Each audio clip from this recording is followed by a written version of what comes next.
সুপ্রিয় দর্শক আসসালামু আলাইকুম, কেমন আছেন আপনারা? নিশ্চয়ই ভালো আছেন। আজকের ভিডিওতে আপনাদের সবাইকে স্বাগত জানাচ্ছি। আজকে আমি আপনাদের সাথে একটা ইম্পর্টেন্ট টপিক নিয়ে আলোচনা করব।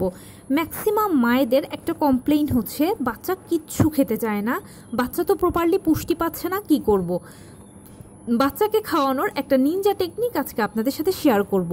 এই টেকনিকটা যদি আপনারা অ্যাপ্লাই করেন তাহলে ইনশাল্লাহ গ্যারান্টি দিচ্ছি সফলতা পাবেন। চলুন বলছি সেই টেকনিকটা কি।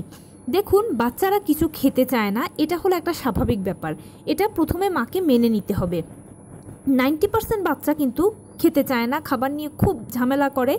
আর কিছু বাচ্চা আছে যারা আসলে উইলিংলি খাবার খেয়ে নেয়। যারা খেয়ে নেয় তাদের হিসেবটা আলাদা, তাদেরকে যে কোনো কিছুই খাওয়ানো যায়, এটা নিয়ে মায়েদের কোনো কমপ্লেইনও থাকে না। কিন্তু যে বাচ্চাগুলো খায় না সে বাচ্চাগুলো কিন্তু প্রপারলি পুষ্টিটাও পায় না। আর প্রপারলি তারা যদি পুষ্টি না পায় তাহলে যে বয়সে তাদের যে গ্রোথ, সেই গ্রোথটা ভালোভাবে হবে না। তার পাশাপাশি সবসময় বাচ্চা বিভিন্ন ধরনের রোগে শোকে ভুগবে।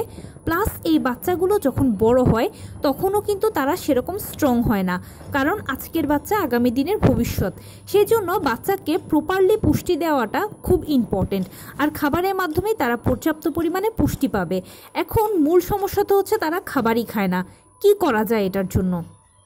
প্রথমেই মাকে একটা জিনিস বুঝতে হবে যে আপনার বাচ্চাকে ধৈর্য ধরে আপনাকে খাওয়াতে হবে। বাচ্চাকে খাওয়ানোটা মায়ের জন্য একটা চ্যালেঞ্জ।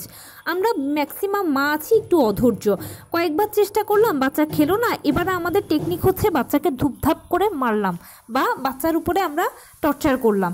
এই টাইপের কিছু করা কিন্তু যাবে না। অবশ্যই বাচ্চাকে আদর যত্ন ভালোবাসা দিয়ে আপনাকে বোঝাতে হবে এবং খাওয়ানোর চেষ্টা করতে হবে। আপনি এখন হয়তো তার জন্য এক বাটি খাবার নিয়েছেন, এবেলাতেই তাকে খাবারটা খাইয়ে শেষ করব, এই মানসিকতাটাও দূর করতে হবে। যেহেতু বাচ্চা এমনিতেই খেতে চায় না, তাই ধৈর্য ধরে আপনাকে কিছুক্ষণ পর পর 1 চামচ 2 চামচ করে বা অল্প অল্প করে খাবার খাওয়ানোর চেষ্টা করতে হবে।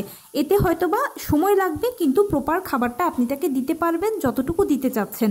তাই অবশ্যই মায়েদের প্রতি যে কাউন্সিলিংটা থাকবে সেটা হচ্ছে ধৈর্য ধারণ করবেন, বাচ্চাকে সময় দেবেন বেশি বেশি।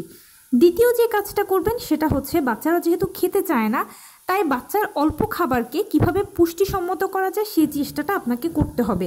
অল্প খাবার থেকে বাচ্চাকে পর্যাপ্ত পরিমাণে পুষ্টিটা আপনার দিতে হবে।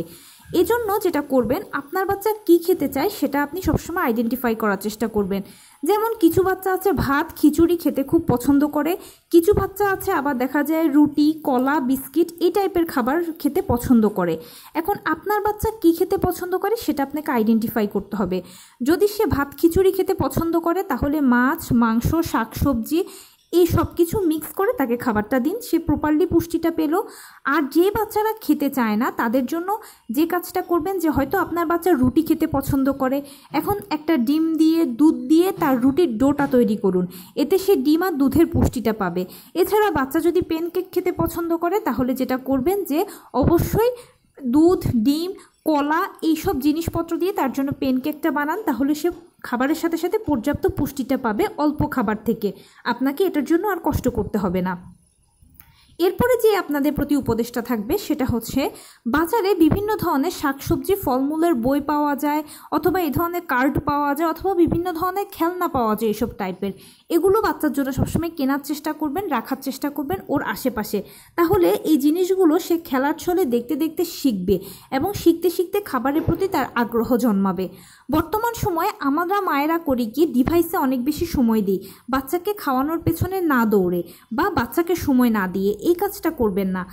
আপনি সবসময় বাচ্চার সাথে সময় বেশি দেবেন, তার সাথে খেলাধুলো করবেন, তার পাশাপাশি খেলার ছলে তাকে আপনি শেখাবেন যে দেখো এটা গাজর, এটা লাল কালার, এটা টমেটো, এইভাবে আপনি জিনিসপত্র শেখাবেন, এগুলো দেখাবেন বাচ্চাকে। শাকসবজি দেখতে দেখতে বাচ্চার আগ্রহ তৈরি হবে। পাশাপাশি একটা অরিজিনাল জিনিস কেটে রাখলেন, যেমন বাচ্চার জন্য আপনি হয়তো তাকে টমেটোটা শেখাচ্ছেন বা দেখাচ্ছেন ছবিতে বা বইতে বা কার্টুনের মাধ্যমে, ওই সময় একটা অরিজিনাল টমেটো আপনি পাশে কেটে রাখলেন আর বাচ্চাকে দেখালেন যে দেখো এটাকে টমেটো বলে, এটা কি সুন্দর লাল রঙের, তুমি একটু খাও আমি একটু খাই। আপনি এ বলে নিজে এক স্লাইস মুখে দেবেন, তার মুখে একটু ধরবেন বা তার হাতে দিয়ে দেবেন, সবচেয়ে বেশি ভালো হয় তার হাতে দিলে। সে নিজে নিজেই খেতে শিখলো। এতে সে হয়তো এক বাইট খেলো বা একটু কামড় দিল বা একটু চুষলো, আজকে যে হয়তো এক বাইট কামড় দিল, কালকে হয়তো দেখা গেলে আর একটু খেলো, এরপরে 1 স্লাইস খেলো 2 স্লাইস খেলো 1টা খেলো, এভাবে করে করে তার অভ্যেস তৈরি হবে। আর মায়েরা সবসময় চেষ্টা করবেন মাছ মাংস দুধ ডিম মৌসুমি ফলমূল শাকসবজিগুলো বাচ্চাকে যেভাবেই হোক খাওয়াতে, এটাকে প্রসেস করে হোক বা যে উপায়ে হোক যদি খাওয়াতে পারেন তাহলে বাচ্চা প্রপার পুষ্টিটা পাবে, তার রোগ প্রতিরোধ ক্ষমতা তৈরি হবে। তো এই টিপসটা অ্যাপ্লাই করলে ইনশাল্লাহ আশা করছি আপনি সফলতা অর্জন করতে পারবেন তাকে খাওয়ানোর ব্যাপারে। তো এই ছিল আজকের ভিডিও। কেমন লাগলো বলুন? যদি ভালো লেগে থাকে ও হেল্পফুল হয়ে থাকে তাহলে প্লিজ লাইক কমেন্ট শেয়ার করতে একদম ভুলবেন না, আর যেন আমি ভিডিও আপলোড করার সাথে সাথে আপনারা নোটিফিকেশান পেয়ে যান। যদি কোনো প্রশ্ন থাকে কমেন্টসে জানাবেন, আমি রিপ্লাই দেব। প্লাস যদি কোনো পরামর্শ থাকে যে কোন বিষয়ের উপরে ভিডিও বানালে আপনারা উপকৃত হবেন সেটাও জানাবেন। আমি আপনাদের পছন্দের সর্বোচ্চ প্রায়োরিটি দেব। ভালো থাকবেন, সুস্থ থাকবেন। আসসালামু আলাইকুম।